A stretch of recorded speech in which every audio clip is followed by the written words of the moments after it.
O que é história? De Vivi Pacheco Borges. Por que este livro? Há certas definições que parecem desnecessárias. História é um termo com o qual convivemos diariamente desde a infância. A maior parte das pessoas a quem se fizer a pergunta título deste livro se considerará em condições de respondê-la, coisa que não se daria, por exemplo, se perguntasse o que é semiótica. Mas, ao tentar uma resposta ao que é história, a pessoa se enrolará, não chegando a nenhuma definição precisa, ou dirá, com um certo desinteresse, refletindo um consenso mais ou menos geral, entre aspas, a história é o que já aconteceu há muito tempo, fecha aspas. Dentro do quadro da chamada civilização europeia ocidental, o Brasil é um país novo, quase sem história, pois seus 4 séculos não parecem suficientes para criar uma consciência desse passado. Além do mais, somos realmente um país de jovens, com uma população de aproximadamente, segundo o PNAD do IBGE realizado em 1987, 46% menor de 20 anos. Esse fator juventude é conjugado a uma grande porcentagem de analfabetismo, a um notável desprestígio das ciências humanas e da cultura e a um ensino antiquado e desmotivador.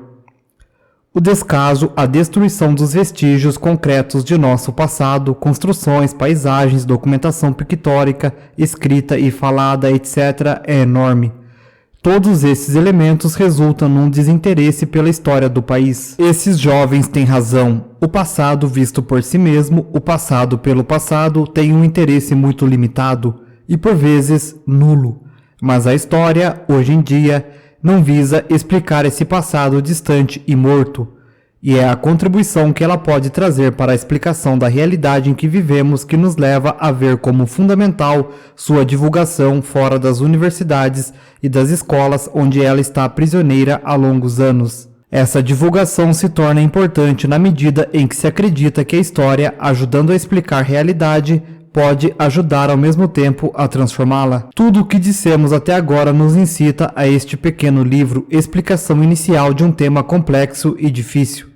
Muitas obras já foram escritas sobre o tema. O que aqui escrevo resulta da assimilação de pontos de vista de algumas destas obras durante anos de ensino e pesquisa. Indicarei alguns livros básicos para quem quiser ir mais a fundo e conhecer o que disseram sobre a história os seus estudiosos. A história, como as outras formas de conhecimento da realidade, está sempre se constituindo. O conhecimento que ela produz nunca é perfeito ou acabado. Há inúmeras discussões entre os vários especialistas sobre o que é a história. Historiadores, filósofos, sociólogos, politicólogos estão sempre debatendo sobre isso. Os historiadores, em particular, procuram delimitar entre as outras áreas que estudam o homem qual o campo específico da história.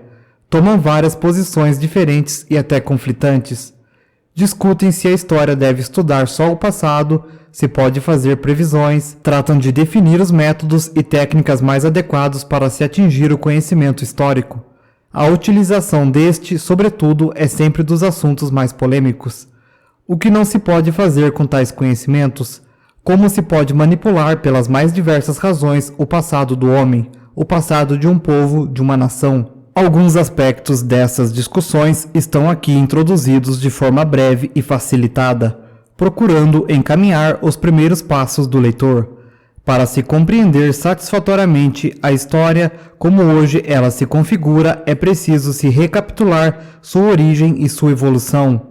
Somente a história da história pode nos fazer compreender como hoje ela se apresenta. Partimos, portanto, de um primeiro capítulo que aborda essa história da história desde sua origem nos mitos e na tradição oral. No segundo capítulo, articulamos nossa visão atual da história, sua significação e sua produção. No apêndice final, colocamos algumas informações sobre a situação da história no Brasil. A história da história. A pré-história da história. História, entre aspas, é uma palavra de origem grega que significa investigação, informação. Ela surge no século VI a.C.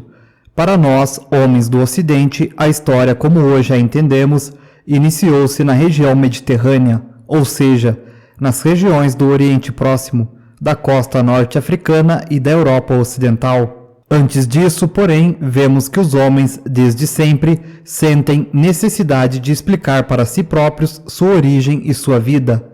A primeira forma de explicação que surge nas sociedades primitivas é o mito, sempre transmitido em forma de tradição oral. Entre os conhecimentos práticos transmitidos oralmente de geração a geração, essas sociedades incluem explicações mágicas e religiosas da realidade. Para nós, homens do século XX, acostumados a um pensamento dito científico, uma explicação mítica parece pueril, irracional e ligada à superstição. Mas é preciso que reconheçamos no mito uma forma de pensamento primitivo com sua lógica e coerência próprias, não sendo simples invenções ou engodo. O mito tem uma força muito grande no tipo primitivo de sociedade. Ele fornece uma explicação que para os povos que a aceitam é uma verdade. O mito é sempre uma história com personagens sobrenaturais, os deuses. Nos mitos, os homens são objetos passivos da ação dos deuses, que são responsáveis pela criação do mundo, cosmos, da natureza, pelo aparecimento dos homens e pelo seu destino. Os mitos contam, em geral, a história de uma criação do início de algo. É sempre uma história sagrada. Comumente se refere a um determinado espaço de tempo que é considerado um tempo sagrado. É um passado tão distante, tão remoto, que nem o datam concretamente. Não sabem quando ele se deu. É um tempo além da possibilidade de cálculos. Referem-se a ele como o princípio de todas as coisas, os primórdios. Os fatos mitológicos são apresentados um após os outros, o que já mostra, portanto, uma sequência temporal. Mas o mito se refere a um pseudo-tempo e não a um tempo real, pois não é datado de acordo com nenhuma realidade concreta. Daí, o mito mostrar o eterno retorno à repetição infinita é um tempo circular, não linear. Em geral, o mito é visto como um exemplo, um precedente, um modelo para as outras realidades. Ele é sempre aplicado às situações concretas. Existem inúmeros mitos da criação do mundo, mitos cosmogônicos, que são vistos como exemplo de toda a situação criadora. As sociedades são mostradas como tendo origem geralmente em lutas entre as diferentes divindades. Conhecemos a existência entre o quarto e o terceiro milênios antes de Cristo de sociedades mais complexas nas quais existe a escrita e um governo centralizado, que dirige uma sociedade organizada em uma hierarquia social. Nessas sociedades, as fontes históricas mais remotas são as inscrições, assim como os anais religiosos, listas de sacerdotes, cerimônias religiosas, etc. Esse governo é em geral monárquico e a sua origem é sempre vista como divina.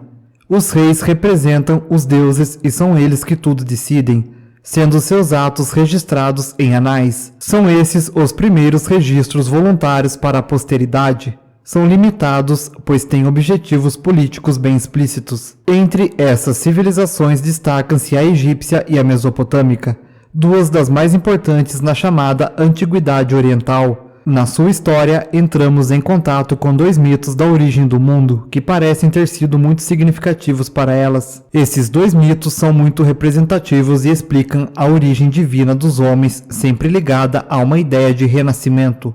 É a morte de um deus e o seu renascimento que trazem o aparecimento da vida, da natureza e dos homens. No Egito, conta-se que nos primeiros tempos, Osíris, deus da terra, do sol poente, responsável pela fertilidade e por isso também visto como deus do Nilo, é assassinado por um outro deus, seu irmão Sete, deus do vento, do deserto, das trevas e do mal, e seu corpo espalhado por várias partes do país.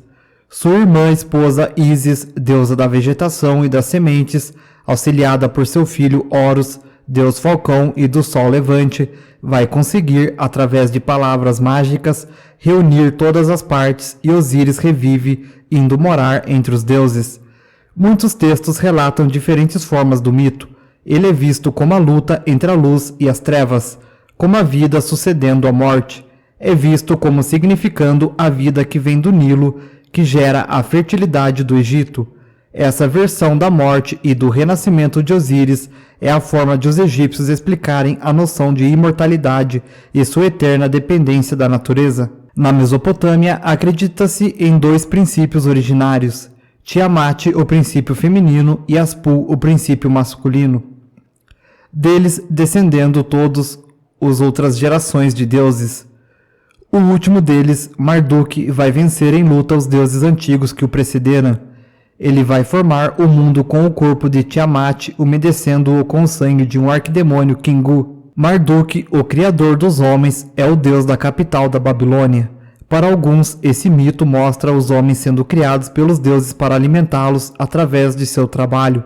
Isso justificaria parcialmente a visão trágica do mundo e o pessimismo característico da cultura da Mesopotâmia, ao explicar por que o homem não obteve nem poderia obter a imortalidade. Na Grécia, por volta do 1º milênio a.C., o mito começa a ter uma conotação diferente. Vamos encontrá-lo na poesia, por exemplo, na Ilíada, poema épico atribuído a Homero, datado provavelmente por volta do ano 1000 a.C. Nele encontramos lendas e mitos da época micênica, berço inicial da civilização grega. Entre outros mitos lá referidos, encontramos da origem da Europa. Europa era filha de Agenor, rei da Fenícia, país da Ásia Menor, no Oriente Próximo. Zeus, o principal dos deuses gregos, por ela se apaixona. Sob a forma de touro, vai seduzi-la e raptá-la, atravessando o mar Mediterrâneo e levando-a para a ilha de Creta. Lá, ela vai se tornar a mãe de Minos e seu nome vai ser dado a uma das 3 partes do mundo antigo. É curioso notar que a civilização europeia é, em grande parte, herdeira da civilização grega. Por esse mito, vemos uma relação entre a Europa e a Fenícia. Ora, os fenícios são os grandes navegadores que difundiram pelo Mediterrâneo a civilização do Oriente Próximo. A eles devemos, entre outras contribuições, o alfabeto europeu ocidental. O aparecimento da história. A explicação mítica não vai, evidentemente, desaparecer, continuando até hoje em quase todas as manifestações culturais, não como a única forma de explicação da realidade, mas paralela a outras, como a história. Ao recontar ou recopiar essas explicações, num certo momento, os homens passam a refletir sobre elas. É especialmente um estudioso dos mitos, Hecateu de Mileto, colônia grega da Ásia Menor, no século V a.C., que vai, ao voltar do Egito, dizer: "Vou escrever o que acho ser verdade, porque as lendas dos gregos parecem ser muitas e risíveis." Na região em que Hecateu vive, cruzam-se muitas civilizações, e os viajantes, em seus contatos mútuos, vão se esclarecendo. A história, como forma de explicação, nasce unida à filosofia. Desde o início, elas estão bastante ligadas. É a filosofia que vai tratar do conhecimento em geral. Em seu início, o campo filosófico abrange embrionariamente todas as áreas que depois iriam se afirmar como autônomas. A matemática, a biologia, a astronomia, a política, a psicologia, etc. São os próprios gregos que descobrem a importância específica da explicação histórica. Heródoto, de acordo com a orientação empreendida por Hecateu de Mileto, se propõe a fazer investigações, a procurar a verdade. Heródoto é considerado o pai da história, pois é o primeiro a empregar a palavra no sentido de investigação, pesquisa. Sua obra mais antiga começa assim, abre aspas, "Eis aqui a exposição da investigação realizada por Heródoto de Halicarnasso para impedir que as ações realizadas pelos homens se apaguem com o tempo." Fecha aspas. Ele e os primeiros historiadores gregos vão fazer indagações entre seus contemporâneos, aproveitando para escrever a história, também as tradições orais e os registros escritos. Os cidadãos gregos querem conhecer a organização de suas cidades-estado, as transformações que elas sofrem. Percebe-se que, em geral, os historiadores buscam explicações para os momentos e situações que atravessam as sociedades nas quais vivem. Heródoto, por exemplo, estuda sobretudo a guerra entre os gregos e os persas, 490 a 479 a.C., grande confronto entre o leste e o oeste que marca o século V, no qual ele escreve: "Nessa guerra, os gregos, indo contra a expansão imperialista persa, garantem sua independência, o que vai permitir seu grande desenvolvimento posterior." Tucídides, outro historiador grego estrategista de Atenas, que vive entre os séculos V e IV a.C., vai estudar as guerras do Peloponeso, entre Esparta e Atenas. Percebe-se, portanto, que os historiadores estão ligados à sua realidade mais imediata, espelhando a preocupação com questões do momento. Não vemos mais uma preocupação com uma origem distante, remota, atemporal, como existia no mito, mas sim a tentativa de entender um momento histórico concreto, presente ou proximamente passado. Há uma narração temporal cronológica referente agora a uma realidade concreta. Não procuram mais conhecer uma realidade atemporal, mas é a realidade específica que vivem, a de um determinado tempo e um determinado espaço. A explicação não é mais atribuída a causas sobre-humanas. Não são mais os deuses os responsáveis pelos destinos dos homens. Estes começam a examinar os fatores humanos, como os costumes, os interesses econômicos, a ação do clima, etc., embora ainda se encontrem referências aos mitos e aos deuses. Há uma preocupação explícita com a verdade. Políbio, grego e historiador do século II a.C., depois que a Grécia foi conquistada por Roma, escreve, abre aspas, desde que um homem assume a atitude de historiador, tem que esquecer todas as considerações, como o amor aos amigos e o ódio aos inimigos, pois assim como os seres vivos se tornam inúteis quando privados de olhos, também a história da qual foi retirada a verdade nada mais é do que um conto sem proveito. Fecha aspas.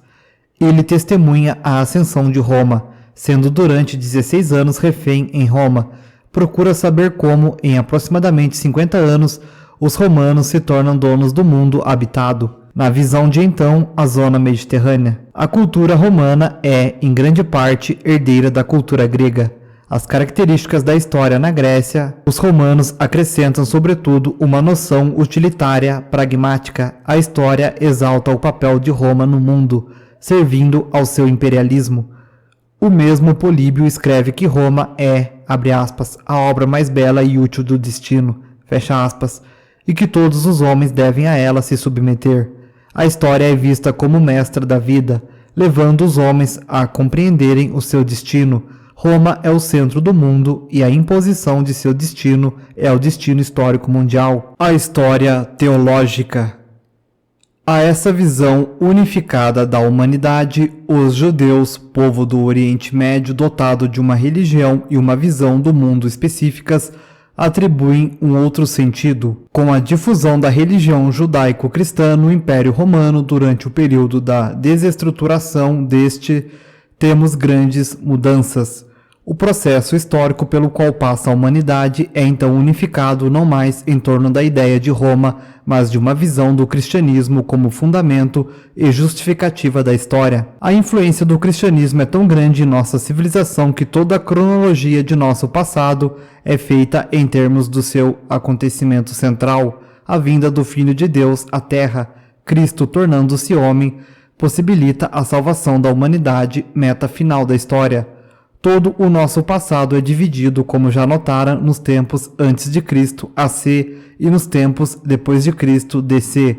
A história da humanidade se desenrolaria de acordo com um plano divino, sendo a vinda de Cristo à Terra o centro desse processo. A história continua tendo uma visão do tempo linear, cujo desenvolvimento é conduzido segundo um plano da providência divina. É a volta a uma explicação sobrenatural, semelhante à do mito.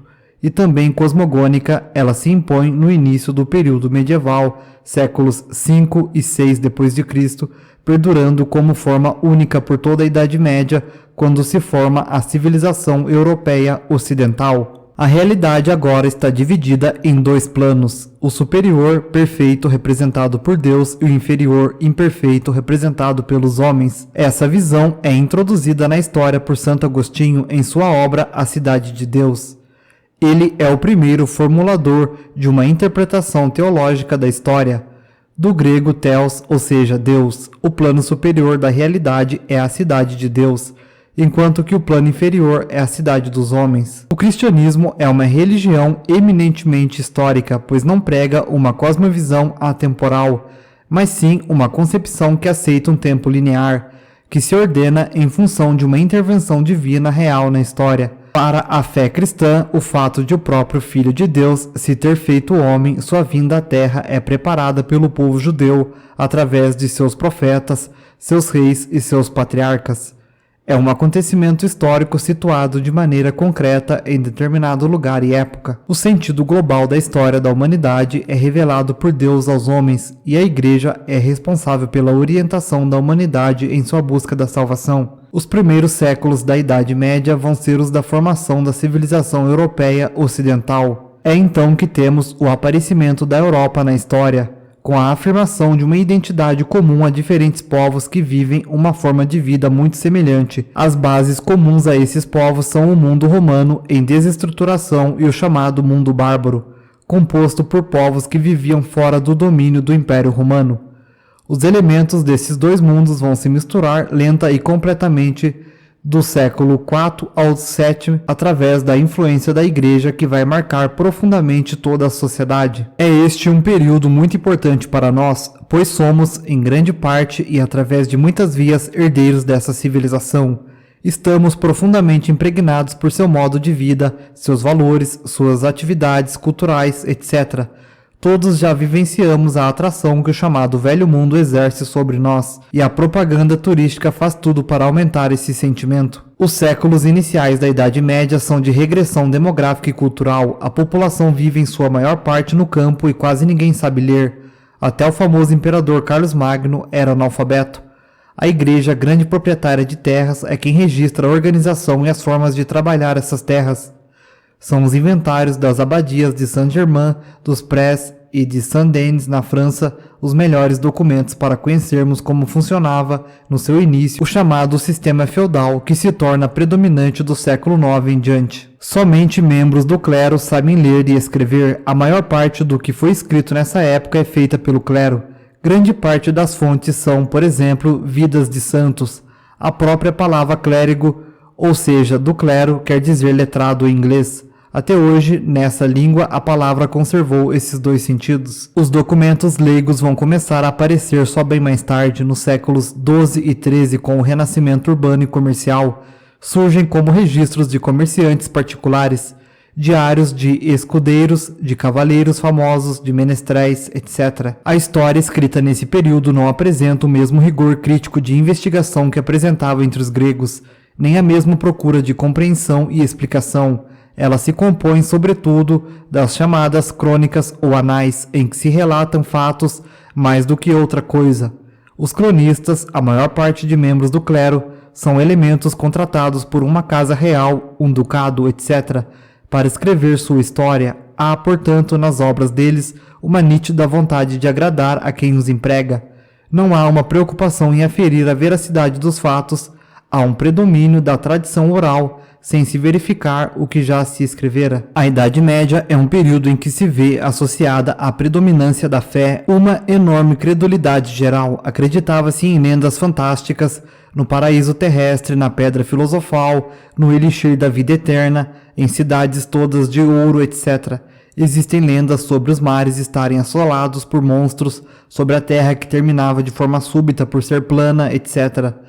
Toda essa mentalidade reinante refletiu-se na forma de se escrever a história, na qual há uma grande presença do milagre, do maravilhoso e do impossível. Aos poucos, isso tudo vai sendo substituído por um melhor conhecimento do globo que a Europa vai descobrir e explorar. São publicados estudos de geografia, mapas, há uma renovação da visão do mundo como um todo, e a história acaba refletindo essas alterações. A erudição, a razão e o progresso na história. A sociedade europeia ocidental está, no período que é considerado como o início da modernidade, século XVI, em plena desestruturação do sistema feudal. As condições de sociedade em crise permitem que um grupo social em formação, a burguesia, em geral constituída por habitantes das cidades com interesses no comércio e na indústria, de início manufatureira, vá se impor pouco a pouco ao longo de alguns séculos. num fenômeno de urbanização inverso ao que se dera no final do período do Império Romano e que se prolonga até nossos dias de forma inexorável. O mundo real, devido à expansão comercial, se estende à frente dos homens da Europa Ocidental, e eles vão se dedicar à sua compreensão. Um humanismo que procura focalizar sua atenção no homem como centro desse universo se impõe lentamente desde o final da Idade Média.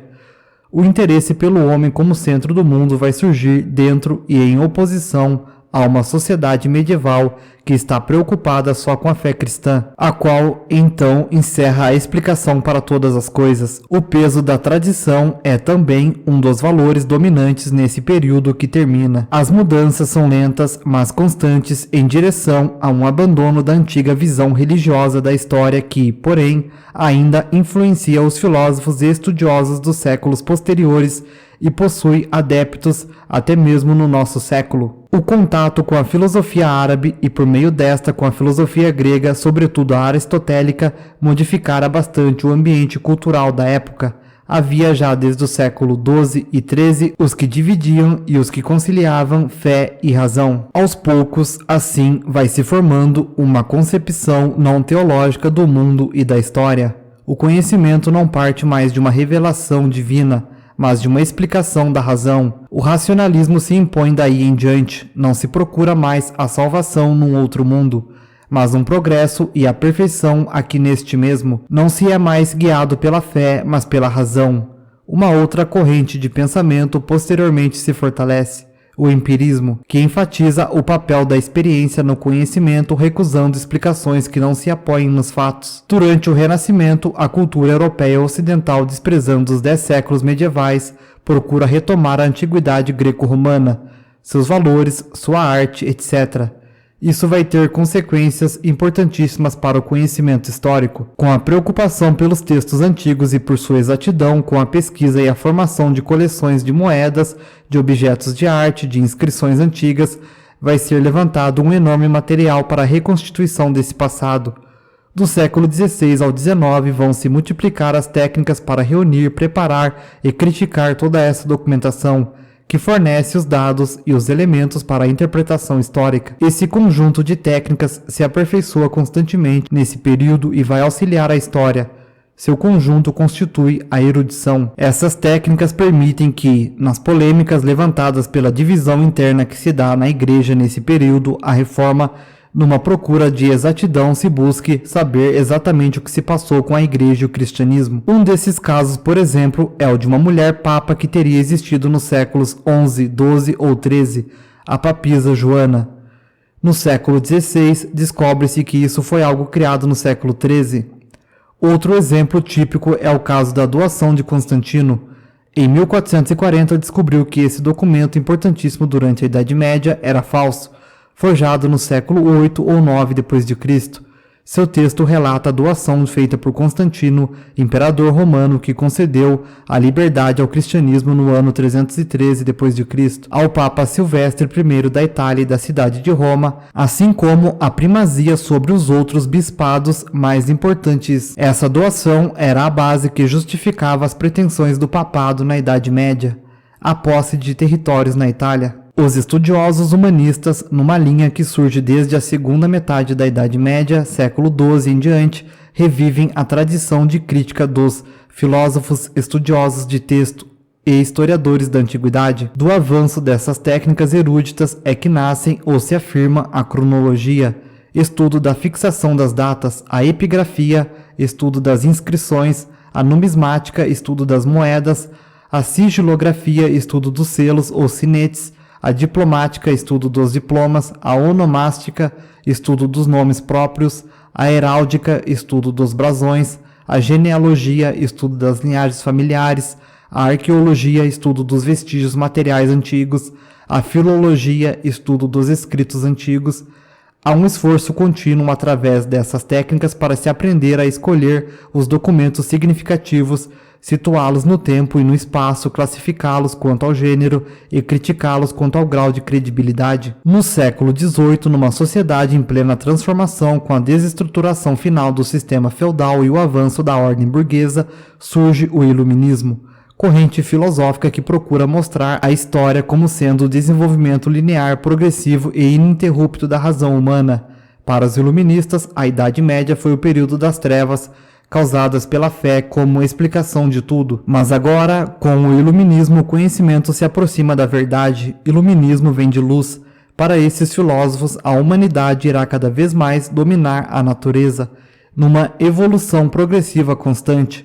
Com Voltaire, um dos maiores filósofos dessa escola, surge a preocupação com a sociedade em seu sentido mais amplo. Ele quer ver a história da civilização, preocupação que acabará impondo-se na Europa Ocidental. O homem iluminado, levado pela fé em sua própria razão, trabalha para seu próprio progresso. A burguesia, que depois das guerras napoleônicas fica cada vez mais presente na Europa, vai procurar reorganizar suas formas de pensamento, buscando explicar a nova realidade.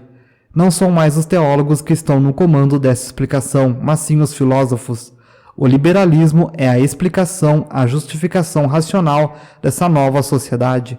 Essa corrente filosófica reclama o progresso através da liberdade contra a forte autoridade das monarquias e da Igreja, que se exerceu durante muito tempo em todos os níveis da sociedade. Depois da Revolução Francesa, esse liberalismo, agora sem função destruidora, vai se fixar mais numa posição organizadora dos Estados nacionais liberais, cujo melhor exemplo é a Inglaterra. Alguns historiadores do período, chamados especificamente de liberais, são muitas vezes estadistas.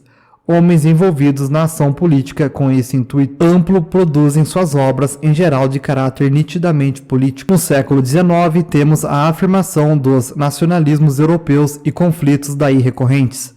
Nesse sentido, os estados em organização e estabilização, como a Inglaterra e a França, e os estados ainda em processo de unificação, como a Alemanha e a Itália, vão estimular o interesse pelo estudo de sua história nacional. Surgem inúmeras sociedades de pesquisa, governamentais ou particulares. Cada país vai levantar a documentação referente ao seu passado.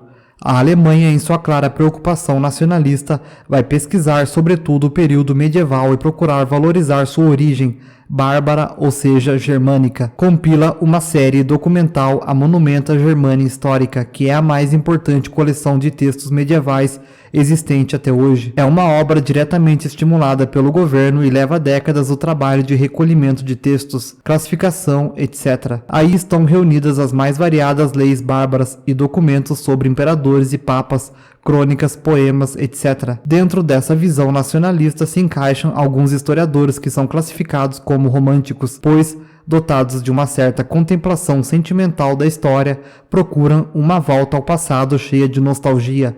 Para eles, a história não pode ser feita como uma análise fria.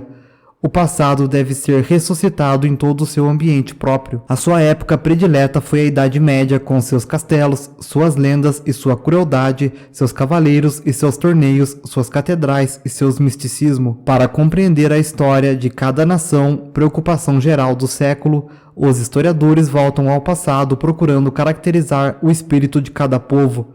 Esse espírito é que explica para eles sua situação e sua maneira de ser. É na Alemanha que surge a preocupação de transformar a história em uma ciência. A Europa vive uma época de grande desenvolvimento das ciências naturais, como a física e a química. Os historiadores alemães, em reação ao idealismo, que veremos daqui a pouco, querem que a história se torne uma ciência o mais segura possível, como as ciências exatas. Pretendem um grau de exatidão científica semelhante. A elaboração de métodos de trabalho análogos e efetivos que estabelecem leis e verdades de alcance universal. Com a finalidade acima, seu trabalho vai se centralizar numa crítica seríssima das fontes, visando ao levantamento criterioso dos fatos. O maior nome dessa tendência chamada Escola Científica Alemã é Leopold von Ranke, cuja frase famosa exprime toda uma forma de contar a história imperante no século passado. Era preciso levantarem-se os fatos como eles realmente se passaram. Seu trabalho é exigente e seguro, mas essa linha de orientação vai acabar dando força ao positivismo histórico, iniciado no século passado, mas com uma enorme influência até hoje. O positivismo como filosofia surge ligado às transformações da sociedade europeia ocidental, na implantação de sua industrialização. Segundo essa forma de pensamento, cabe à história um levantamento científico dos fatos, sem procurar interpretá-los, deixando à sociologia sua interpretação. Para os historiadores positivistas, os fatos levantados se encadeiam como que mecânica e necessariamente numa relação determinista de causas e consequências, ou seja, efeitos. A história por eles escrita é uma sucessão de acontecimentos isolados, relatando sobretudo os feitos políticos de grandes heróis, os problemas dinásticos, as batalhas, os tratados diplomáticos, etc. Para realizarem trabalhos que considerem realmente científicos, esses historiadores acham que é preciso ver o passado como algo morto, com o qual o presente em que vivem nada tem a ver. O que é possível se ter em relação ao objeto do passado que se estuda uma atitude absolutamente neutra, e que é possível se ter em relação ao objeto do passado que se estuda uma atitude absolutamente neutra. Nessa nova sociedade que se impõe no século XIX, aparece uma corrente filosófica, o idealismo alemão, que traz enormes consequências para a história. Hegel, seu maior nome, vai estabelecer uma nova atitude filosófica frente ao conhecimento. Ele supera o racionalismo que endeusa a razão como a verdade absoluta e mostra que o conhecimento não é absoluto, mas se constitui como um movimento, o dos contrários. Lei da dialética, tese, antítese e síntese. Hegel transforma o conceito de progresso retilíneo e indefinido próprio do iluminismo numa evolução dialética em que não é mais a razão absoluta que explica tudo. A dialética, aceita desde a antiguidade grega por alguns filósofos, é agora retomada em outro sentido. O idealismo de Hegel é uma concepção que mostra a primazia fundamental das ideias do homem em relação à realidade e ao desenvolvimento do processo histórico. O materialismo histórico e a história acadêmica. No século XIX, temos a efetivação da sociedade burguesa e a implantação do capitalismo industrial. Ora, desde meados desse século, o capitalismo é criticado como forma de organização da sociedade. Nessa linha, destacam-se dois pensadores, Karl Marx e Friedrich Engels. Ambos elaboram uma nova concepção filosófica do mundo, o materialismo dialético, ao fazerem a crítica da sociedade em que vivem e apresentarem propostas para sua transformação. Seu método aplicado à história é o materialismo histórico. Os dois estudam, sobretudo, o capitalismo, a sociedade burguesa, suas leis de evolução e a transformação dessa realidade fundamental que, da Europa, se estende ao resto do globo. Estudam introdutoriamente as formas de sociedade que precedem a capitalista. Ao fazer esses trabalhos, aplicam o método do materialismo histórico, o que vai provocar, até nossos dias, uma mudança definitiva na forma de pensar e produzir a história. Porém, como o materialismo histórico e seus fundadores estão, desde o início, ligados a uma tentativa de transformação revolucionária da sociedade capitalista burguesa, sua influência na produção histórica da segunda metade do século passado é muito pequena. Apesar de haver por parte de muitos uma recusa formal e consciente dessa nova teoria, essa acaba por influenciar todos os historiadores ocidentais ao chamar a atenção para elementos fundamentais que não eram anteriormente levados em conta. O materialismo histórico mostra que os homens, para sobreviver, precisam transformar a natureza, o mundo em que vivem. Fazem-no não isoladamente, mas em conjunto, agindo em sociedade. Estabelecem para tal relações que não dependem diretamente de sua vontade, mas do mundo que precisam transformar e dos meios que vão utilizar para isso. Todas as outras relações que os homens estabelecem entre si dependem dessas relações para a produção da vida, não sob uma forma de dependência mecânica, direta e determinante, mas sob forma de um condicionamento. O ponto de partida do conhecimento da realidade são as relações que os homens mantêm com a natureza e com os outros homens. Não são as ideias que vão provocar as transformações, mas as condições materiais e as relações entre os homens. Essa atenção para o aspecto da produção da vida material vai começar a aparecer nos trabalhos dos historiadores não marxistas. Desde o início do século XX, há uma reação contra a história positivista, que praticamente nada explicava, e em sua procura de explicação, os historiadores vão começar a levar em conta os fenômenos da produção. Para eles, produção é igual economia. Para Marx e Engels, a história é um processo dinâmico, dialético, no qual cada realidade social traz dentro de si o princípio de sua própria contradição, o que gera a transformação constante na história. A realidade não é estática, mas dialética, ou seja, está em transformação pelas suas contradições internas. No processo histórico, essas contradições são geradas pela luta entre as diferentes classes sociais, ao chamar a atenção para a sociedade como um todo, para sua organização em classes, para o condicionamento dos indivíduos. A classe a que pertencem esses autores também exercem uma influência decisiva nas formas posteriores de se escrever a história. Seus grandes legados à história, portanto, são a contribuição para a análise do capitalismo e a introdução do novo método de análise da realidade. Os trabalhos marxistas sobre a história vão proliferar na Rússia da segunda década do século em diante, com a subida de Stalin ao poder em 1924. Eles são, porém, dominados por uma visão dogmática autoritária, em que as finalidades políticas de implantação de uma sociedade socialista, segundo a visão de Stalin e seu partido, superam a finalidade de uma procura cuidadosa da explicação da realidade. Esse dogmatismo leva a um empobrecimento do pensamento marxista, pois não vê a realidade como dialética. Ele absolutiza o Estado e o poder, simplificando e esquematizando a história. Somente a partir de 1956, quando o dogmatismo stalinista começa a ser denunciado na União Soviética, é que se vai, no campo dos historiadores marxistas, procurar superar os erros cometidos. Na Europa, as primeiras universidades datam do século XIII, mas é somente no século XIX que o conhecimento histórico passa a ter uma presença específica em seus currículos. Daí em diante, o conhecimento histórico passa a ser produzido sobretudo no âmbito das universidades. Nessas domina uma visão filosófica liberal e o materialismo histórico não é aí adotado, por estar associado desde seu surgimento à crítica e transformação revolucionária da sociedade capitalista. Aos poucos, porém, vão aparecendo influências dessa teoria da história. Elas são parciais e nos meios universitários ainda predomina até o século XX a chamada história positivista. É uma história escrita sempre sobre o viés nacional, orientada por preocupação essencialmente política. É sobretudo na França que ocorrem as primeiras transformações dessa história. Os trabalhos iniciais que revelam essa revisão são os elaborados pelos historiadores franceses, professores universitários da década de 30. Esses trabalhos são publicados na revista Anais de História Econômica e Social, cujo primeiro número é publicado em janeiro de 1929. Esse grupo ficou conhecido como, entre aspas, Escola Francesa, ou Escola dos Anais. Seus grandes iniciadores foram Marc Bloch e Lucien Febvre, numa luta contra uma história que fosse somente política, narrativa e factual, e a partir do desenvolvimento de outras ciências do homem, utilizando como inspiração suas técnicas e seus métodos.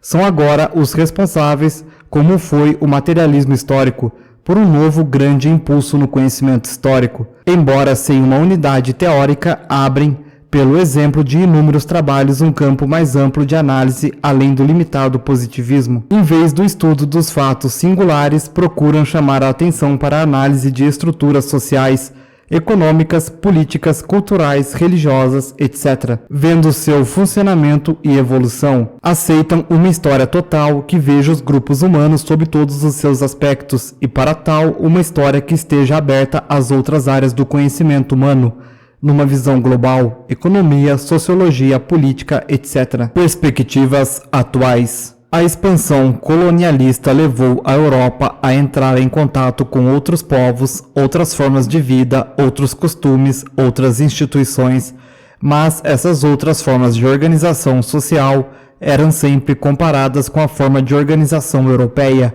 que era considerada como o padrão. A expansão imperialista da Europa, ligada ao seu grande desenvolvimento industrial, acentuara esses contatos entre povos e culturas. O eurocentrismo, esse privilegiamento, essa colocação da sociedade europeia como modelo das outras, porém continua. Do ponto de vista do eurocentrismo, a história é apresentada como um processo de desenvolvimento contínuo desde a pré-história até o período contemporâneo. Ela parece ter como meta final a civilização europeia ocidental, conforme esta se apresenta constituída no início do século, com seu grande desenvolvimento técnico, econômico e cultural. É lógico que isto não está assim tão claramente enunciado, mas é o que se sente nas entrelinhas de muitas das obras de história europeia. A Segunda Guerra Mundial, ao projetar a importância dos Estados Unidos, da Rússia e do Japão, mostra aos historiadores a necessidade de rever suas posições eurocentristas. O grande papel desempenhado pelos Estados Unidos e pela Rússia na vitória contra Hitler e nas posteriores conversações de paz levou alguns historiadores, em especial o inglês Geoffrey Barraclough, a rever o eurocentrismo. A Europa não poderia mais ser vista como o centro do mundo. Explicar a história em função da história da civilização ocidental não faz mais sentido. É preciso, para se entender a presente situação, começar a olhar para as outras partes de nosso globo. As mudanças ocorrem muito vagarosamente e até hoje temos muita influência dessa visão eurocentrista. As maiores influências nos trabalhos de história da metade do século em diante são, portanto, no mundo ocidental. A visão do materialismo histórico e a visão da história das civilizações ligada à escola dos anais, também chamada escola francesa.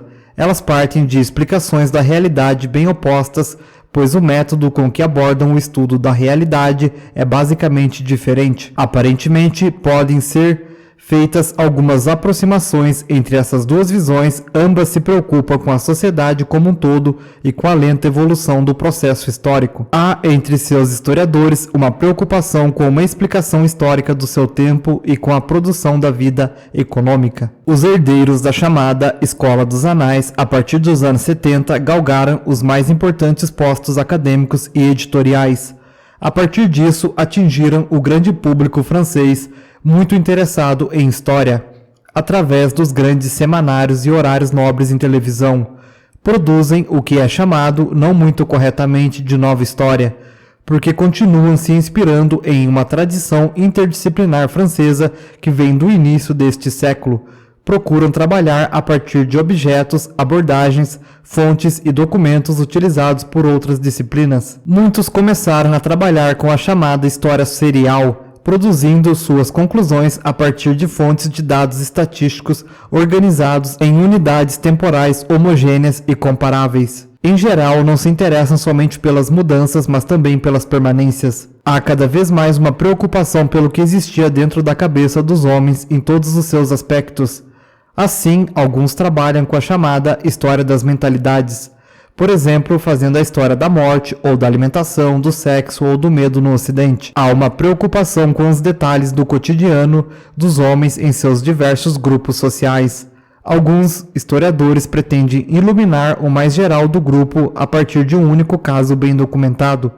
Outros não se preocupam em pensar a sociedade como um todo, em localizar na totalidade social seu objeto de estudo. Valoriza então novamente o fato único e singular, embora não como fazia a história positivista, mas a partir do pressuposto que a diferença é a forma essencial para se pensar a constituição de uma sociedade. Este breve resumo pretende introduzir o leitor no caminho percorrido pelo conhecimento histórico em seus aspectos teóricos e metodológicos.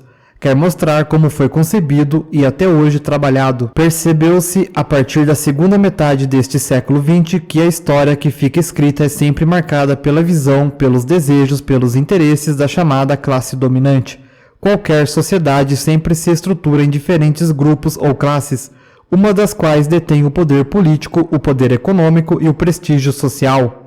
De uma forma sutil e muito bem articulada, não visível pelos incautos e só perceptível numa análise muito acurada, o grupo social dominante tenta sempre, por mecanismos muito complexos, impor aos outros grupos seu modo de ver a realidade, o que vai reforçar os seus interesses, pois lhe permite manter sua situação de privilégio. Nessa visão de mundo que é imposta estão implícitos seus valores, seus preconceitos, etc. Essa dominação evidentemente nunca é total. Não há nada de absoluto na história dos homens, nem completamente consciente e racional. Se assim fosse, não se poderia pensar em transformações. A dominação tem suas próprias contradições e ambiguidades. Assim, dentro do campo específico da história, há um certo controle, não explícito, mas prático, do registro e da documentação. É muito difícil encontrar-se, por exemplo, documentos da vida dos escravos na Grécia clássica, século V a.C. Sabe-se, porém, que lá havia uma população com a proporção de um homem livre para cada 3 ou 4 escravos. Eram os cidadãos livres os elementos que constituíam a classe dirigente da sociedade ateniense, e não temos quase documentação sobre esses escravos. Embora eles não fossem analfabetos, eram prisioneiros de guerra de outras regiões. No caminho percorrido, portanto, vemos que a história nunca foi escrita sob a ótica dos escravos da antiguidade ou dos servos medievais, mas somente sob a dos cidadãos livres da Grécia e de Roma e dos senhores feudais, sob a orientação da Igreja. Finalmente viu-se a história escrita sob a ótica da burguesia em suas inúmeras configurações, em diferentes e múltiplos caminhos que nos mostram uma sociedade cada vez mais complexa e da qual possuímos cada vez mais documentação. Do ponto de vista das técnicas de pesquisa, a história está em desenvolvimento constante. Desde as primeiras investigações gregas até o uso do computador, as formas de registrar os fatos históricos e de utilizar suas fontes vêm tendo um contínuo aperfeiçoamento. Hoje, ao terminar o século XX, cada vez mais a perspectiva de que uma obra de história é uma construção do próprio historiador se impõe. É ele quem escolhe seu objeto, escolhe como vai trabalhá-lo, expô-lo, num abandono da crença positivista em uma possível naturalidade, pelo distanciamento entre o historiador e seu objeto de estudo. Também não se pensa mais a história dos homens como algo absoluto, objetivo que está prontinho nos arquivos, sendo somente necessário ir lá buscar seus dados para se ter da história, com H maiúsculo, somente uma versão verdadeira e única. Poderíamos dizer então que a história não é o passado, mas um olhar dirigido ao passado. A partir do que esse objeto ficou representado, o historiador elabora sua própria representação. A história se faz com documentos e fontes, com ideias e imaginação. Assim, o conhecimento histórico mergulha cada vez mais nas formas de sua própria produção, em como foi e em como pode e deve ser escrito, isto é, sua própria história, e nas formas de procedimento que lhe são próprias como forma de conhecimento. A história, hoje em dia. No novo dicionário Aurélio, ao se procurar o termo história, encontramos muitos significados para a palavra, entre uns 15 enumerados.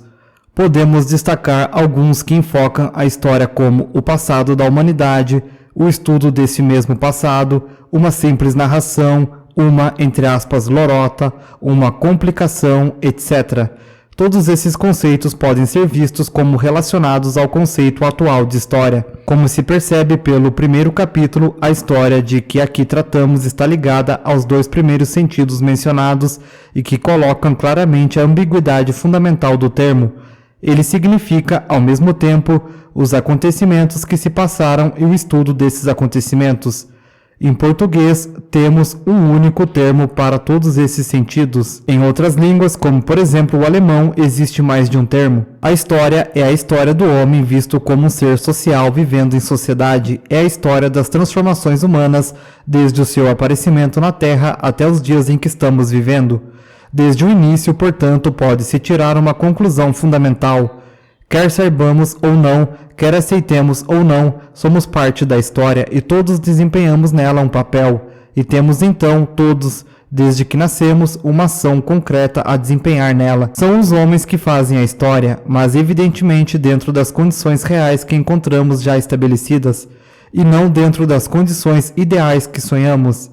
Eis aí a razão de ser, a justificativa da história em seu segundo sentido. O conhecimento histórico serve para nos fazer entender, junto com outras formas de conhecimento, as condições de nossa realidade, tendo em vista o delineamento de nossa atuação na história. Os 2 sentidos da palavra estão, pois, estreitamente ligados. Os acontecimentos históricos, a história-acontecimento, são o objeto de análise do conhecimento histórico. Da história, conhecimento. Uma extensão ampla dos 2 sentidos, história seria então aquilo que aconteceu com o homem, com a natureza e com o universo, enfim. E o estudo desses acontecimentos, tudo tem sua história, pois sabemos que tudo se transforma o tempo todo, mas aqui nos interessam principalmente as transformações das sociedades humanas. O sentido mais difundido do termo é o primeiro, A maior parte do tempo em que falamos em história, referimos-nos, por exemplo, à história da América ou às grandes figuras da história. Mas aqui tratamos especificamente do segundo sentido, o de conhecimento histórico, cujo objeto são as transformações permanentes dos homens vivendo em sociedade. O primeiro capítulo apresenta um breve resumo de como foi produzido até hoje este conhecimento. Neste capítulo veremos como é hoje compreendida e produzida a história. Essa conceituação atual é resultante do longo caminho da história, observado no primeiro capítulo. O que é a história e para que serve? A função da história desde seu início foi a de fornecer à sociedade uma explicação sobre ela mesma. A história se coloca hoje em dia cada vez mais próxima às outras áreas do conhecimento que estudam o homem, a sociologia, a antropologia, a economia, a geografia, a psicologia, a demografia, etc., procurando explicar a dimensão que o homem teve e tem em sociedade. Cada uma dessas áreas tem seu enfoque específico. Uma visão mais ampla e mais completa, entretanto, exige a cooperação entre as diversas áreas. Isso tem sido tentado pelos estudiosos com maior ou menor êxito no chamado trabalho interdisciplinar, pois inclui diferentes disciplinas. A história é hoje, entre as ciências humanas, uma ciência bastante fecunda, sobretudo devido a isso. A história procura especificamente ver as transformações pelas quais passaram as sociedades humanas. A transformação é a essência da história. Quem olhar para trás na história e sua própria vida compreenderá isso facilmente. Nós mudamos constantemente. Isso é válido para o indivíduo e também é válido para a sociedade. Nada permanece igual e é através do tempo que se percebem as mudanças. Estudar as mudanças significou durante muito tempo uma preocupação com momentos que são vistos como de crise e de ruptura. Hoje se sabe que mesmo mudanças que parecem súbitas, como os movimentos revolucionários, não somente foram lentamente preparados de forma voluntária e involuntária por diferentes circunstâncias, mas não conseguiram mudar totalmente as estruturas das sociedades onde se realizaram.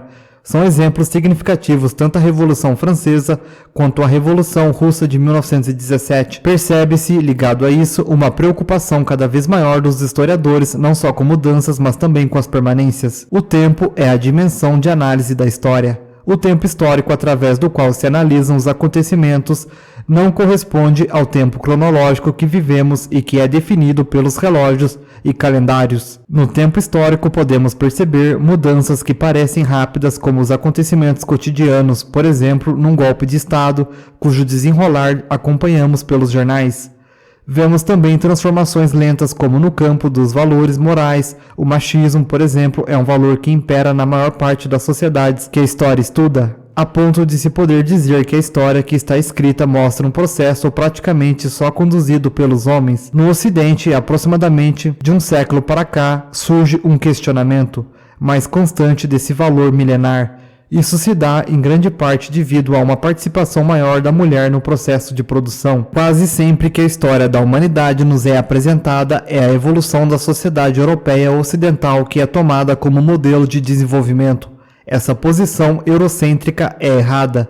Do ponto de vista da história, a evolução da sociedade europeia ocidental, com seu alto grau atual de desenvolvimento tecnológico, não deve ser um padrão de comparação para se estudar a história de qualquer outra parte do sistema capitalista, como, por exemplo, a América Latina. Não se deve, por meio desse tipo de comparação, julgar se uma sociedade está, entre aspas, atrasada ou, entre aspas, adiantada em seu desenvolvimento histórico. Não há uma linha constante e progressiva de desenvolvimento na história da humanidade para todas as sociedades ou nações. Temos, ao mesmo tempo, hoje em dia, sociedades com formas de vida primitivas, consideradas ainda no chamado período pré-histórico, por exemplo, como certas tribos na Nova Zelândia, e sociedades com um grau de desenvolvimento que permite explorações interplanetárias, como fazem os americanos e os russos. Não se percebe ainda como exemplo uma linha constante e progressiva da passagem a partir da antiguidade do trabalho escravo ao trabalho assalariado.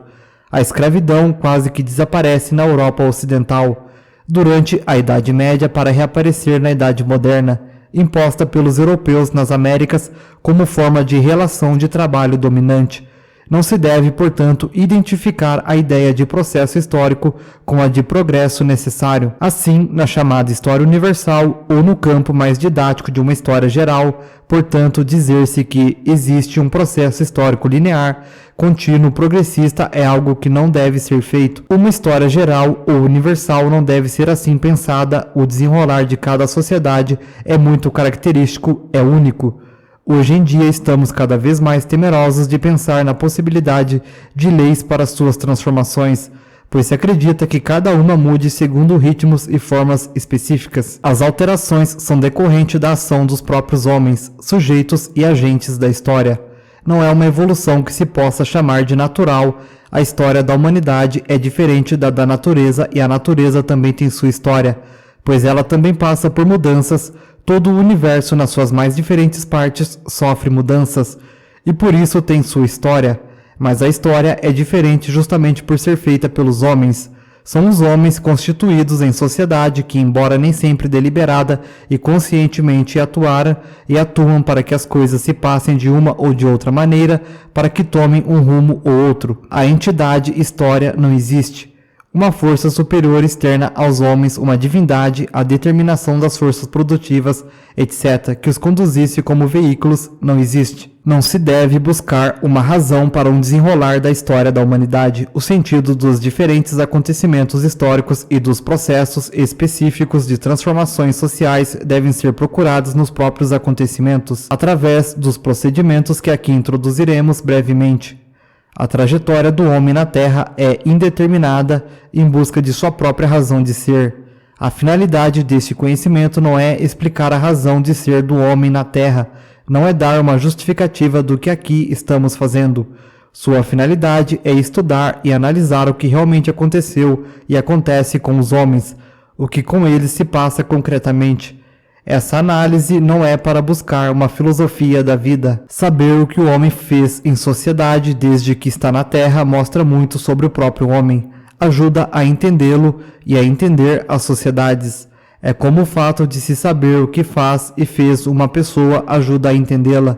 Explicar as transformações sociais, esclarecendo seus comos e porquês, leva a perceber que a situação de hoje é diferente da de ontem. Isso pode nos permitir, seja uma grande satisfação proporcionada pelo conhecimento, seja um melhor embasamento de nossas atuações concretas na sociedade, ou mesmo as duas coisas. Não estamos aqui falando em se tirar lições de moral da história. Falamos sempre em, entre aspas, humanidade, como ela está em constantes transformações.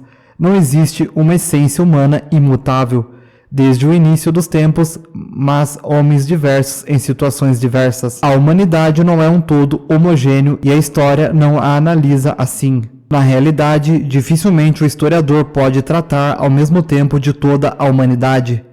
Ao escrever a história, em geral, ele se ocupa especificamente de uma determinada realidade concreta, situada no tempo e no espaço.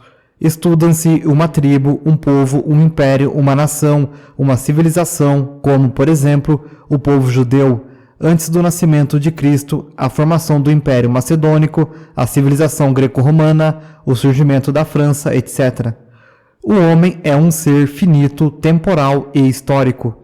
Ele tem consciência de sua historicidade, isto é, de seu caráter eminentemente histórico. O homem vive em um determinado período de tempo, em um espaço físico concreto. Nesse tempo e nesse lugar, ele age sempre em relação à natureza, aos outros homens, etc. É esse o seu caráter histórico. Tudo que se relaciona com o homem tem sua história. Para descobri-la, o historiador vai perguntando o que, quando, onde, como, porquê, para quê. Todos percebemos por experiência a ligação básica e implícita dentro da ideia geral de tempo, passado, presente e futuro. Fazer uma história do presente não é escrever sobre ele, mas sobre indagações e problemas contemporâneos ao historiador. É preciso conhecer o presente e, em história, nós o fazemos sobretudo através do passado, remoto ou bem próximo. Conforme o presente que vivem os historiadores, são diferentes as perguntas que eles fazem ao passado, e diferentes são as projeções de interesses, perspectivas e valores que lançam no passado. Eis porque a história é constantemente reescrita. Isso se resume bem na frase: a história é filha de seu tempo. mesmo quando se analisa um passado que nos parece remoto. Portanto, seu estudo é feito com indagações, com perguntas que nos interessam hoje, para avaliar a significação desse passado e sua relação conosco. A história, vista como o estudo do passado, parece hoje para todos um ponto pacífico, mas a história também é aceita como um estudo do passado em função de um presente desde os historiadores gregos. A ligação da história com o futuro, porém, é bem mais sutil. Não se pode falar em uma história do futuro. Qualquer colocação nesse sentido é mera especulação. Pode-se falar em tendências, probabilidades, possibilidades históricas, mas não mais do que isso. Fazê-lo seria impor um esquema prefixado de como as coisas devem se passar, o que é impossível. A partir de um diagnóstico do presente, ela pode ajudar a delinear ações, não mais do que isso. Assim, fica bem claro porque não se define história hoje como o desenrolar de um processo evolutivo linear determinado por diferentes forças, mas como um campo de diferentes possibilidades. Falando-se por imagens, podemos pensar o desenrolar da história não como uma régua, mas como um caleidoscópio.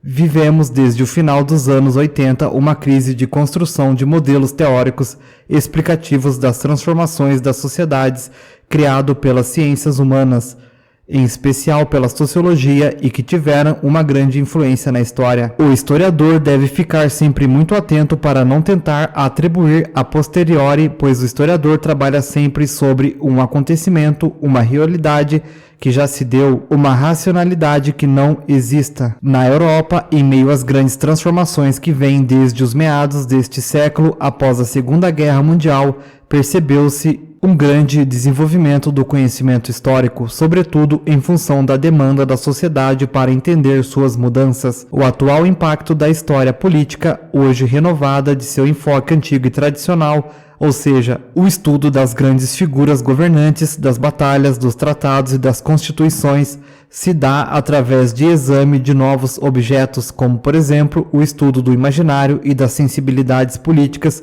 e tem essa origem. O desenvolvimento atual de uma história cultural na França, nessa mesma linha, é visto como ligado à avidez da sociedade contemporânea francesa de apreender as relações entre valores e normas no campo das motivações das ações sociais. Para muitos, o conhecimento do passado serve para manter as tradições, por vezes no sentido de tentar impedir as permanentes mudanças. Para outros, o sentido da história é propiciar o desenvolvimento de forças transformadoras das sociedades. Portanto, em resposta à pergunta para que serve a história, surgem respostas diversas e por vezes opostas. Como produzir a história? O historiador examina sempre uma determinada realidade que se passou concretamente em um tempo determinado e em um lugar preciso. Sua primeira tarefa é situar no tempo e no espaço o objeto que ele quer estudar. A Inglaterra no início do capitalismo, os descobrimentos portugueses dos séculos XV e XVI, a revolta dos estudantes parisienses em maio de 68, etc.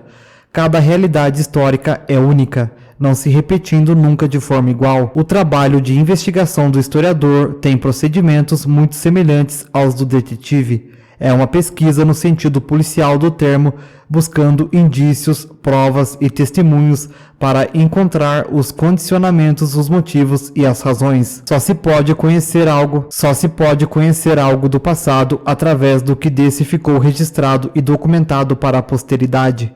A maior parte da documentação utilizada em história é escrita, a ponto de se considerar impropriamente como tempos históricos aqueles que se iniciam com a invenção e a difusão da escrita. Na verdade, isso não é correto. O homem tem história desde que ele existe na Terra, mesmo que ela não esteja devidamente documentada para as gerações que vieram depois. Alguns períodos históricos ficaram muito pouco documentados por escrito. Para conhecê-los, é preciso o auxílio das técnicas auxiliares da história que surgem no século XVI e que são as únicas a ajudar a reconstituir uma determinada época. Por exemplo, o estudo dos povos bárbaros que invadem o Império Romano entre os séculos II e V d.C. é um dos mais incompletos, pois praticamente não é documentado por fontes escritas. É só com a ajuda da toponímia, estudo dos nomes de locais, da linguística, estudo das línguas, da numismática e da arqueologia que se pode chegar a algumas conclusões. O importante e essencial é que o trabalho do historiador se fundamente numa pesquisa dos fatos comprovados concretamente.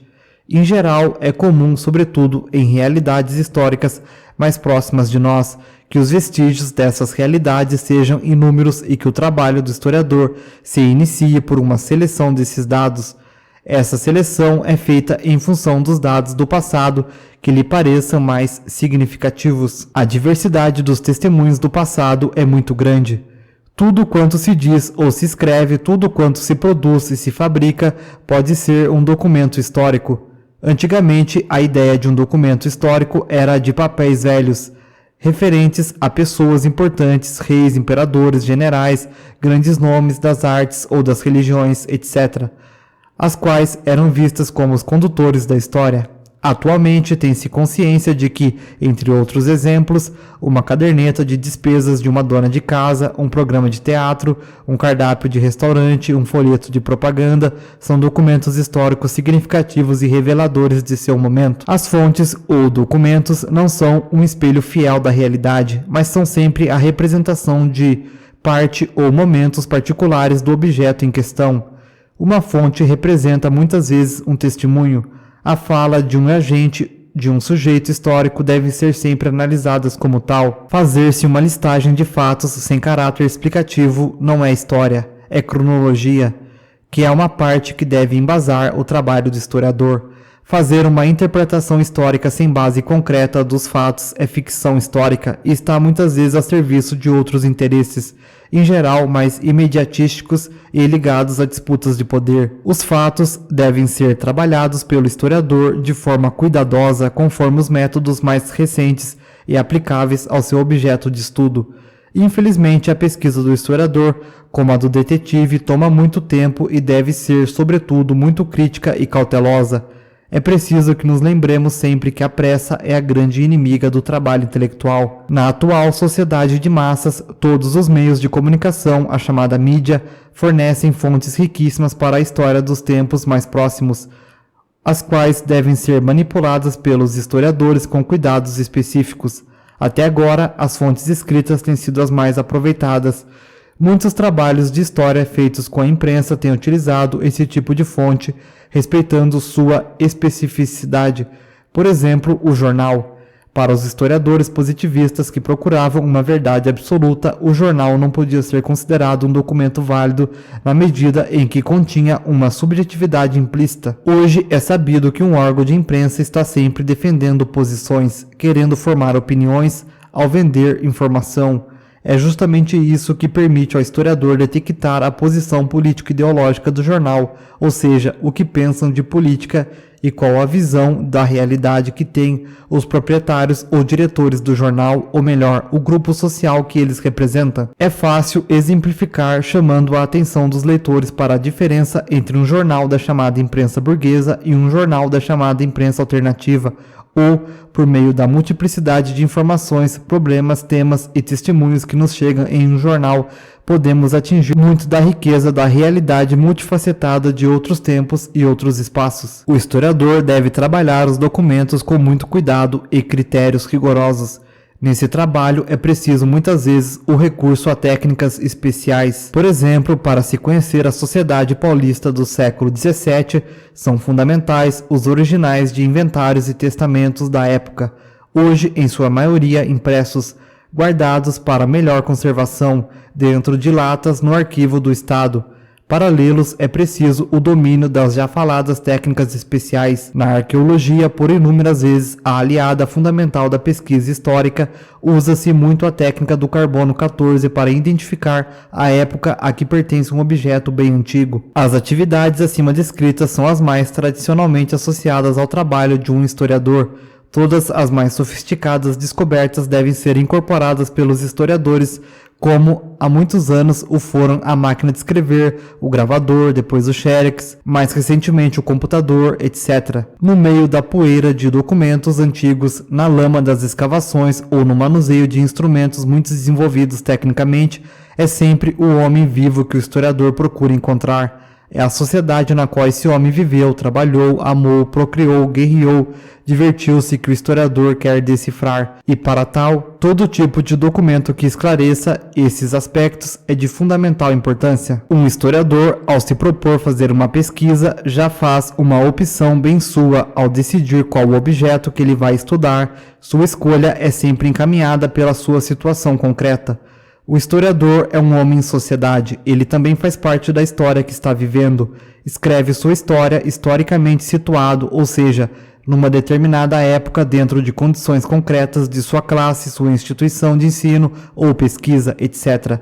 Seu trabalho será condicionado tanto pelo nível de conhecimento então existente, pelos métodos e técnicas então à sua disposição, como pelos interesses que ele possa estar defendendo, mesmo que inconscientemente. A história, como vimos, não é só levantamento de dados ou fatos. Elas os relacionam entre si, procurando descobrir e sistematizar as relações existentes entre eles. A história, como toda forma de conhecimento, procura desvendar, revelar, sistematizar relações desconhecidas, não claras. Em história surge sempre uma tarefa primordial: periodizar, isto é, organizar a sucessão de diferentes períodos cronológicos. Já mencionamos a primeira grande divisão que é feita na história humana, a existente entre a história e a pré-história. Para a maior parte dos historiadores, a divisão entre os dois períodos é marcada pelo aparecimento da escrita. Outras opiniões indicam como critério para a entrada na chamada história o início do emprego da agricultura ou da metalurgia. Seja qual for o critério, a verdade é que o período considerado como pré-histórico, do qual temos bem pouco ou quase nenhum conhecimento, é muito maior do que o período histórico. Para aproximadamente 600 mil anos de pré-história, só temos uns 60 mil anos de história. Quão pouco realmente sabemos da história do homem na Terra? A história dita universal ou geral é dividida tradicional e impropriamente conforme já colocamos em idades antiga, média, moderna e contemporânea. A maior parte dos estudiosos hoje se bate contra essa divisão herdada de uma forma de contar a história mundial em função da civilização europeia ocidental. Essa divisão se aplica realmente só à história do mundo ocidental. É ele o centro das atenções, ficando o restante do globo em plano secundário. A história que é dividida é uma história na qual as outras partes do globo só entram em função de suas ligações com a Europa Ocidental, e assim mesmo muito superficialmente. O Brasil, por exemplo, durante as idades antiga e média, está em plena pré-história, só entrando na história na Idade Moderna quando é descoberto. Essas divisões implicam uma visão eurocêntrica e progressista, porque procura mostrar um padrão de desenvolvimento histórico do qual a sociedade europeia ocidental seria o apogeu. Infelizmente, apesar desses graves defeitos, essa divisão está tão arraigada em nossos currículos universitários e escolares quanto em nossas mentalidades. Na visão de um materialismo histórico dito etapista que se impôs durante o stalinismo, há uma periodização da história por meio de uma sucessão de modos de produção. O comunismo primitivo, o escravista, ou escravo ou escravagista, o feudal e o capitalista. Segundo analisavam adeptos dessa visão, esses modos de produção seriam seguidos pelo modo de produção socialista, já em existência em regiões como Europa Oriental, China. Periodizar, organizar fatos em sua sequência cronológica é uma etapa básica para o estabelecimento das relações entre eles. É uma necessidade fundamental para a construção de uma explicação histórica. Assim, os historiadores trabalham com um período de tempo limitado entre datas que se esforçam para precisar. Nesse sentido, fica muito clara a frase que diz que a exatidão não é uma qualidade do trabalho do historiador, mas sim sua obrigação. A periodização, portanto, pode ser muito importante para mostrar as diversas épocas ou períodos em que a sociedade se organiza de diferentes formas. Ela é importante para mostrar a especificidade de um período, se mostrar no que um período constitui uma totalidade, uma realidade diversa de outra. Em resumo, essa forma de periodização deve ter um caráter explicativo e não ser um mero enquadramento por balizas cronológicas. Por que escolher uma data ou outra? Dentro da visão de processo, as transformações em história sempre são lentas e é quase impossível marcarem-se datas limite que indiquem delimitações nítidas, as quais implicariam transformações súbitas. embora tenhamos consciência clara de que cada vez mais se acelera o ritmo de mudanças do mundo contemporâneo, a ponto de nos parecer que o mundo mudou mais neste século do que em todos os anteriores. Sabemos que as transformações profundas e estruturais são muito lentas. Mais recentemente, percebemos uma discussão de fundo entre os historiadores já introduzida aqui. Alguns deles se recusam a se preocupar com a chamada macrohistória, com grandes sínteses com as estruturas sociais. A especialização do conhecimento histórico em inúmeros campos tem um grande papel nessa fragmentação. Para outros historiadores, renunciar a se preocupar com visões globais, abrir mão do sentido político da história e de sua ligação com o presente é decretar uma crise fatal para o conhecimento histórico. Também recentemente, sobretudo depois da segunda metade dos anos 80, se começa a estudar cada vez mais as relações entre a história e a memória. Ao concluir o capítulo, fica bem claro que a história, como todas as formas de conhecimento, está sempre se reformulando, buscando caminhos novos e próprios. Este capítulo não é receitinha ideal de como escrever a história, válida para todos os tempos e todos os lugares. É óbvio que essa é a minha visão, resultante histórica de minha própria posição. Infelizmente, é preciso desiludir-se de início. Escrever história não é estabelecer certezas, mas é reduzir o campo das incertezas, é estabelecer um feixe de probabilidades. Não é dizer tudo sobre uma determinada realidade, determinado objeto do passado, mas explicar o que nesses é fundamental. Nem por isso se deve cair num total relativismo em que toda e qualquer explicação tenha a mesma importância, o mesmo peso. Para muitos de nós, a história chega ao século XXI como um grande campo de possibilidades. Para esse tipo de conhecimento histórico, todas as conclusões são provisórias, pois podem ser aprofundadas e revistas por trabalhos posteriores. Um saber absoluto, uma verdade absoluta, não servem aos estudiosos sérios e dignos do nome. Servem aos totalitários, tanto de direita como de esquerda, que, colocando-se como donos do saber e da verdade, procuram, por meio da explicação histórica, justificar a sua forma de poder. A história no Brasil. Nós aqui no Brasil, como nos outros países da América, somos herdeiros da civilização europeia ocidental. Dela herdamos instituições, técnicas, valores, etc.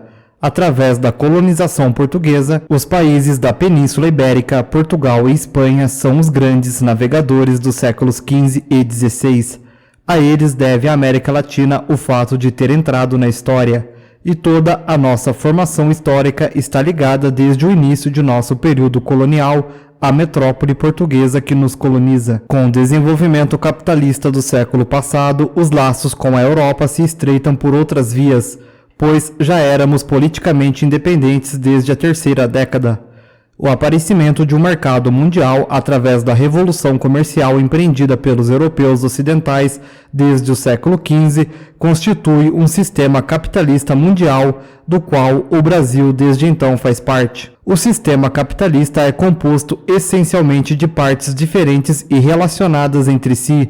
Não se deve pensar que, necessariamente, vamos seguir o modelo de desenvolvimento das outras partes do sistema, que são as regiões altamente desenvolvidas, como os países do mercado comum europeu, Suécia, Estados Unidos, etc. As diferentes partes do sistema tiveram e têm ainda hoje uma evolução histórica própria. A crescente abertura do mundo socialista ou comunista ao mercado capitalista, como se dá no leste europeu e na China, é um dado novo para a análise do sistema.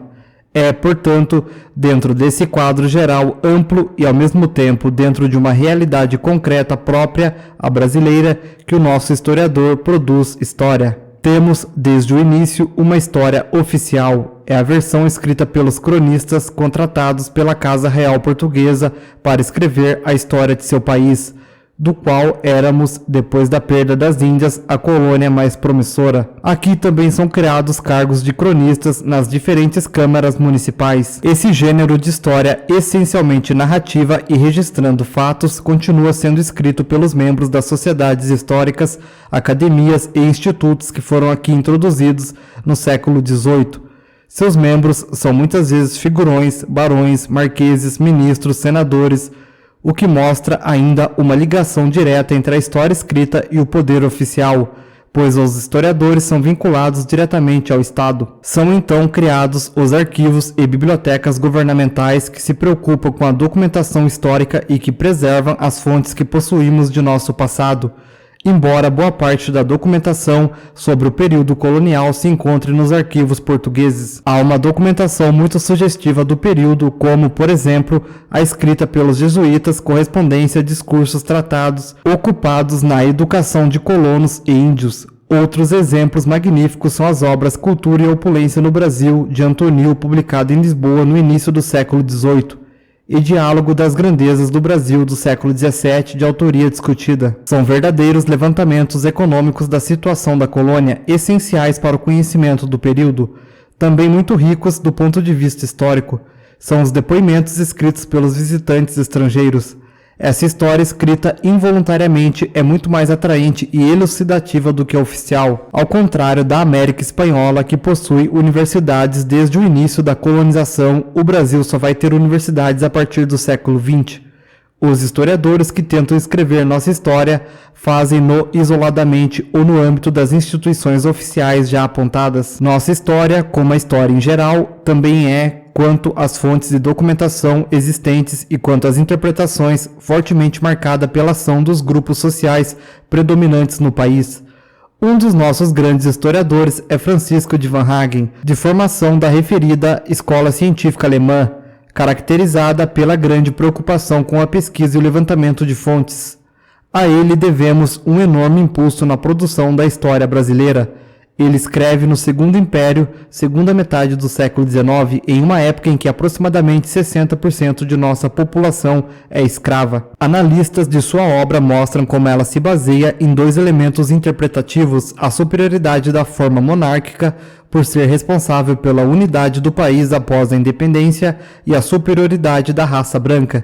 Isto mostra como seu trabalho está impregnado dos valores e preconceitos da sociedade de sua época. Entretanto, o levantamento de fontes feito por ele, juntamente com o feito por Capistrano de Abreu, são fundamentais para os trabalhos posteriores de história do Brasil.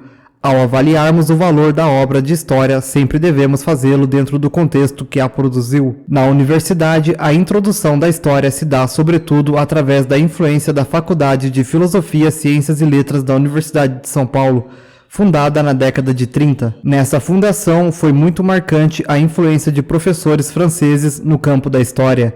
Em específico, essa influência é muito clara, sobretudo nos currículos, programas e livros até hoje utilizados. Nossa história é a biografia política da nação Brasil, à semelhança das histórias nacionais europeias do século XIX. Sua periodização, colônia, império e república é a trilogia de nossas formas políticas de organização. É essa tripartição que constitui a espinha dorsal de nosso currículo mínimo, exigência do MEC, escolar e universitário, e a partir disso das preocupações das editoras. Confunde-se facilmente com a história oficial, que acaba marcando o que aparece para a sociedade em geral, para o senso comum, como o sentido verdadeiro da história. Na visão ampla, que chega ao público maior, de forma leve e esporádica, devido ao desinteresse geral pela história. É uma história conservadora do branco vencedor em sua democracia racial. Seu desenrolar é mostrado sem contradições, incruento, quase sem derramamento de sangue, seja na conquista do território nacional, seja na escravidão, na conquista da independência e posterior organização do país durante o período da regência, etc. A sociedade brasileira aparece como um todo equilibrado em que o povo surge de forma imprecisa e esporádica. É uma história feita de vilões e heróis, a metrópole Portugal contra a colônia Brasil. O imperialismo, primeiro inglês, depois americano, contra a nação brasileira, numa divisão maniqueísta, a qual explica a realidade pela oposição dos dois princípios absolutos, o bem e o mal. O processo de evolução é mostrado como tendendo a um progresso constante e crescente, no qual acabará vencendo o herói Brasil. Não se vê preocupação em descobrir as origens das contradições de nossa sociedade. Muitos autores, quando tentam achar essa explicação, atribuem os males do Brasil ao caráter nacional de nosso povo, com diferentes variantes, culpam esse povo pela situação brasileira na linha do romantismo histórico do século XIX, explicando a realidade por fatores imutáveis que se originam no passado. As versões mais recentes mostram a preponderância do eixo sul do país, sobretudo São Paulo e Rio de Janeiro, o qual impõe seus valores às outras regiões, sem se preocupar com os conflitos regionais. Exemplificando concretamente esse tipo de história, sob Dom Pedro II, o Império é mostrado como uma fase calma, rósea, com um imperador sábio, culto, dedicado com a presença de grandes nomes da vida parlamentar, com relações paternais entre senhores e escravos. Estão todos colaborando tão intensamente para o futuro do país que é surpreendente que não tenhamos conseguido evitar nenhum de nossos graves problemas estruturais posteriores. Outro exemplo, a insurreição pernambucana, expulsão dos invasores holandeses do Nordeste no século XVII, é mostrada como o início do sentimento nativista, de amor à terra natal. Sua vitória é o resultado da união fraternal das três raças, a branca, o português, a negra e a índia. Não se fala da destruição das tribos indígenas pelos portugueses e o fato de os bandeirantes saírem para aprisioná-las é elogiado como um grande feito de conquista territorial. Não se explicam os quilombos negros onde se refugiam os negros escravos à procura da liberdade. Nas universidades há toda uma produção que procura rever esses mitos. Certamente não vejo o percurso da produção brasileira como uma mera decorrência, um reflexo das formas de se produzir história europeia. Mas esse percurso e o nosso apresentam muita semelhança em razão de nossos laços culturais e de contatos universitários. As discussões sobre o conceito de história e sobre sua finalidade marcam aos poucos, a partir sobretudo dos anos 70, quando a produção dos cursos de pós-graduação passa a ter um certo peso. A produção brasileira, centrada sobretudo no eixo centro-sul, o marxismo, em suas diversas tendências, influenciou nossos trabalhos de história, muitas vezes de forma bastante pragmática. Das análises históricas muito marcadas pela sociologia e pela ciência política, passou-se a recusar a pensar a história através de modelos teóricos como essas ciências humanas. Paralelamente, nossas próprias mudanças sociais motivam bastante nossas preocupações com a história. Por exemplo, o crescimento da produção de análises sobre o período republicano se deu seguramente pelo seguinte: os desdobramentos do golpe político-militar empresarial de abril de 1964 afetaram diretamente o mundo universitário e os historiadores tentaram, então, entender o que foi a República no Brasil. Há um grande repensar do papel do político, do Estado, das classes, etc. Na linha de denúncia da história oficial e conservadora, há muito ainda a ser feito, das mais diversas formas. Como um exemplo, nos anos 80 surge ligado a uma movimentação política geral da sociedade e sobretudo as greves de 1978 do ABC paulista, o tema de estudo de uma classe operária. Essa é muitas vezes estudada através de seu cotidiano e não de seus canais institucionais. Toda essa produção está muito circunscrita ao mundo acadêmico. Nos anos 80, o surgimento de uma atividade editorial acessível a um público maior, a partir de coleções como esta, Primeiros Passos e Tudo é História, seguidas de iniciativas semelhantes de outras editoras, alterou um pouco o quadro da transmissão e divulgação do conhecimento histórico em nosso país. Entretanto, como mostrei no início do livro, a história não tem, como outras manifestações da cultura tradicional, uma presença significativa no país. Sob muitos aspectos, tem-se às vezes a impressão que resta-nos muitíssimo a fazer. Há 13 anos, quando publiquei este pequeno livro pela primeira vez, a situação era, porém, mais desanimadora. Nota-se um movimento nos últimos anos que nos permite certa esperança em relação à preservação do patrimônio histórico e artístico. O cuidado com preservação, levantamento e organização de documentação histórica, porém, tem ainda um avanço muito precário. Em relação ao ensino da história, em especial o ensino público de primeiro e segundo graus, é muito duro ter que escrever que não vejo ainda um raio de esperança. As condições de trabalho do professor são muito aviltantes, como patenteia a mídia do país. A formação universitária de professores de história é demorada e supõe que o professor conheça muito bem como é produzida essa forma de conhecimento.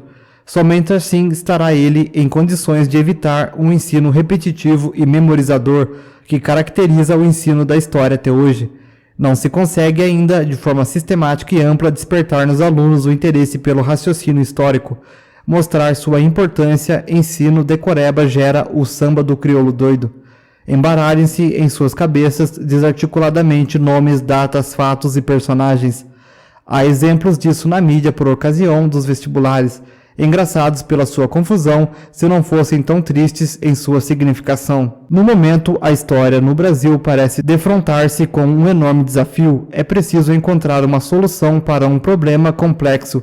A produção histórica deve aproveitar toda a experiência existente do ponto de vista teórico-metodológico, do ponto de vista do trabalho crítico de fontes, mas ao procurar atender a esses requisitos que garantem um bom nível, a história acadêmica se fecha na torre de marfim da universidade e não alcança o público mais amplo, a sociedade a qual se destina.